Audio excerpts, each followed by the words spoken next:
ассалому алейкум, апай хоҳарон, гулдухтарони зебои рӯи ҷаҳон. Бо шумо ҳастам Гулрӯ Бердиева. Компанияи Фабелик яке аз компанияе ҳаст ки бори босифат, нархи дастрас, ойлики тужук дар давоми 21 рӯз ойлики беҳтарин дорад. нигоҳ кунед, ҳар як каталог ки мо нав мешаванд, барои мо новинкаҳо пайдо мешаванд. Ман шахсан бори худро ҳоли аз новинкаҳо нагирифта будам, ба пункти видачаи худ омадам, гуфтам новинкаҳоро нишон дед. Апаи хоҳарон, ин як қисм аз новинкаҳои мо ҳастанд, барои рӯзғори мо дар кор ҳастанд. нархе надоранд ки 15 000 рубл бошад ё 2000 сомон.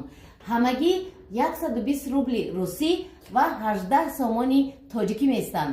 барои рӯзғори худ беҳад чизи лозимӣ ҳастанд. бовар кунед, апаи хоҳарон, аз магазин ин чизро харидорӣ кунед, суюқ аст, бесифат аст. нигоҳ кунед, аз компанияи Фабелик чӣ